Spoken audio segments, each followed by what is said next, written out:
Hello, my beautiful souls. I'm so happy you're here.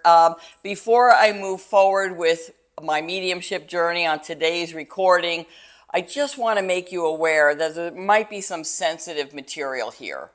I'm Donna Meador. I am talking about my mediumship journey. I've taken a year-long course. It's being run by Suzanne Giesman and Jean Else. Basically being mentored under Mavis Patilla, who is now across the veil, but we're learning from all of her fabulous recordings that her wife Jean has managed to capture in the last 25 years, and we're learning from Mavis herself. So I had they called it a retreat. It was more like a boot camp. And I want to share, and what I've been sharing is experiences that I had last week in Oregon with all my level one colleagues. And I want to share something that happened, and just be aware that there is an organization out there called Helping Parents Heal. I will direct you there if you have any emotion or sensitivities around this, that you're looking for support because you lost a child. I have a personal story to share with you, which is a different perspective. It wasn't my child that was lost. It was my mother's child. So let me just start at the beginning to help you understand this story, because my journey is bringing me to the place, or has brought me to the place, of understanding that there's no such thing as death, that dead people are simply people without bodies, and we are always connected. And you can go to Suzanne Giesman's website, and you can look at her book. She describes everything. Her writing is fabulous. I've read her books multiple times. So I'm excited to be in this course. And this past week, I had a sitting. This was an exercise that our fellow colleagues and I were doing. And I was facing a woman who I did not know. And our exercise was to give us a reading. Now, this is not no easy thing, because we're in a room with 12 other couples who are sitting only a few feet away from each other. So there's a lot of energy going on in this experience. And so that was part of the exercise, right? That we could hone in and connect and link up with spirit, even though we're in this room full of other people doing the same thing.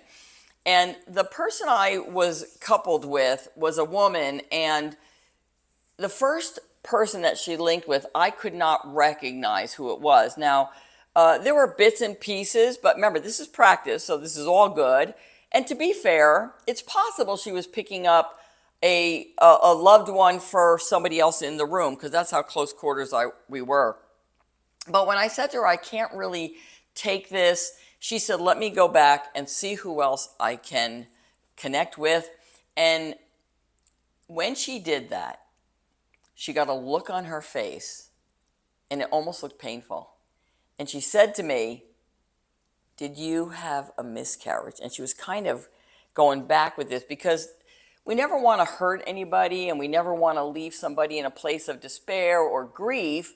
And she didn't quite know how to handle it, because clearly there was this little boy who was connecting with her. I would say coming forward, but we actually connect with them.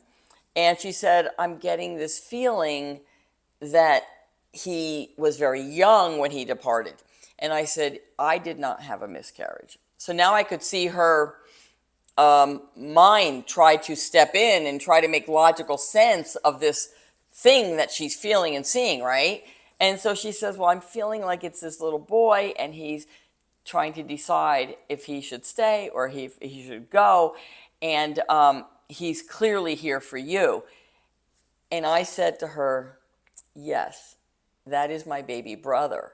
Now, when I was growing up, I am one of 6, but actually I would be one of 8, because my mother had 2 babies who were born premature, pound and a half. They lived for a few hours. They were about 10 or 12 months apart from each other, and they never made it home, so I never got to meet them. When my mother departed this earth about a year and a half ago, I started to reach out to my little baby brother and sister. And every morning I say hello to them. Every morning I stand up and do a group hug with them and many others, including my angels and my spirit guides. And if you haven't seen that video, there is a video I recorded in this mediumship journey called, I think, Group Hug. So you can check that out. So I've been acknowledging them almost every morning since my mom passed away, because I also got a hold of their birth and death certificate, and I have their little footprints. I felt very connected with them. And imagine how much joy came to me when I saw that my brother was acknowledging that I had been speaking to him every morning. There wasn't much to say. She couldn't give me a lot of evidence because I never met him. He was a little baby. And now he would be my age, okay? So they were only like 2 years apart from me. So this is a very interesting dynamics, because have you ever wondered if you could connect with your baby or your baby brother or your baby sister, or if it was you?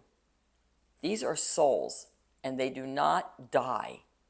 They continue on, and they make the choice whether they're going to stay or they're going to go. That's the free will part, okay? Now, I'm not here to debate anything. All I can tell you is I felt utterly delicious and excited and warm knowing that my baby brother knows that I'm talking to him and speaking to him and feeling him and sensing him almost every morning. So I hope that raised some curiosity for you. And again, if you are a person who's dealing with this very traumatic human experience, and I really encourage you to go to the website, Helping Parents Heal. I don't know if it's .org or .com, but I'm sure if you Google it, you will find it. And if I find it and can figure out how to do it, I'll drop the link, okay? Anyway, thank you very much, and I will see you in the next video, which is all about my mediumship journey, because I never thought I could be one. And yet here I am connecting with people beyond the veil.